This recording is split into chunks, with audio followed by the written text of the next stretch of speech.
wants me to do anything, you know. So it's my choice. It's always been my choice. So now that all that is out of the way, my very first, if you hear any background noise, I'm sorry. My sister has company over, and they're having like a play date, so I'm hoping that the microphone doesn't pick up those sounds, but if it does, I apologize.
amazing, and I didn't really understand much of that until I was older, and I too was filled with so much hurt and sorrow that I would cry and she would hold my hand and we'd cry together. But after like early life and going to church every Sunday, I did the Bible study, I did my first communion, I did my confirmation when I was in high school. That was also my choice. First communion was my choice. Just because I wanted to receive my sacraments, because one of my dreams used to be to get married in the church. And I say used to be because, well, somebody already shot that horse in the face, but I chose to get my sacraments because I really wanted to get married in the church. It's not so much a dream of mine anymore. I mean, it would be a miracle if it happened, but I highly doubt that that would be something that would happen in my life. But never say never, or whatever. So I did my confirmation in high school, and then when I met my ex, we did his confirmation. So I went with him to all the classes, so I basically did it again so that we could get married through the church. And it wasn't until after everything happened with him. If you haven't seen my video on why I'm divorced, go watch it and then come back and see why I'm no longer married and no longer have dreams of getting married in the church. But he did his confirmation, and it wasn't until after everything happened with him that I strayed away from the church.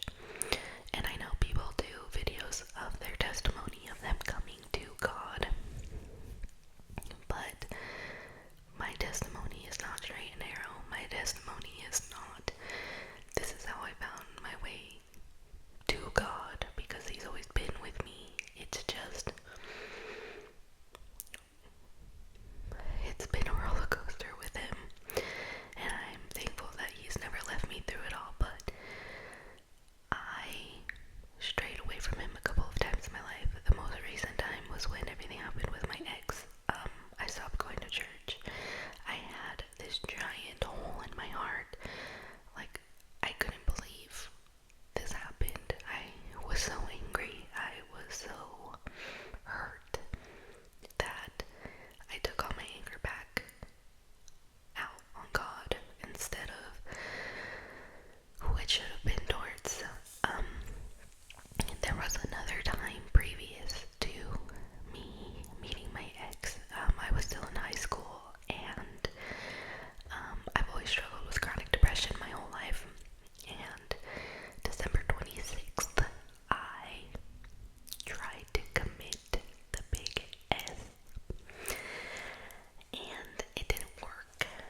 I took a bunch of pills, and 2 days later they had found me.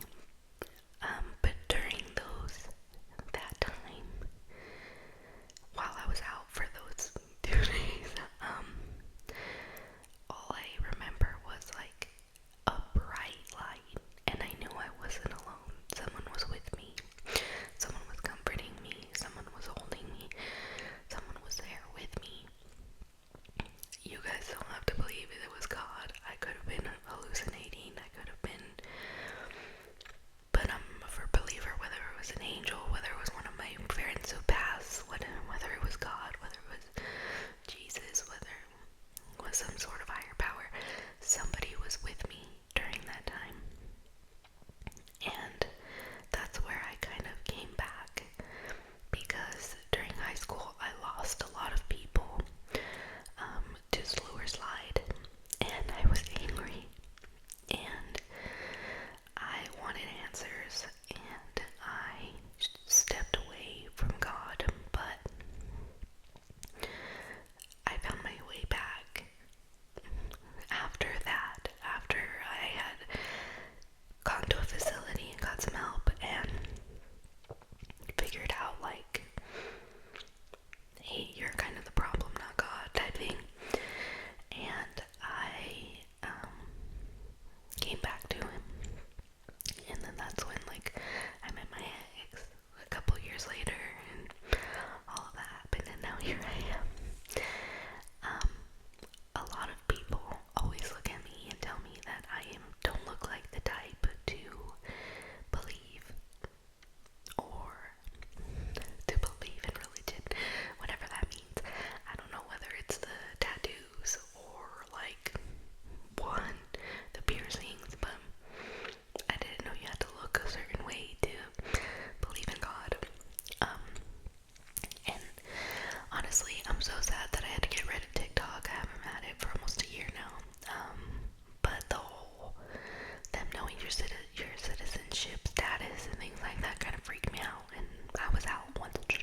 this was something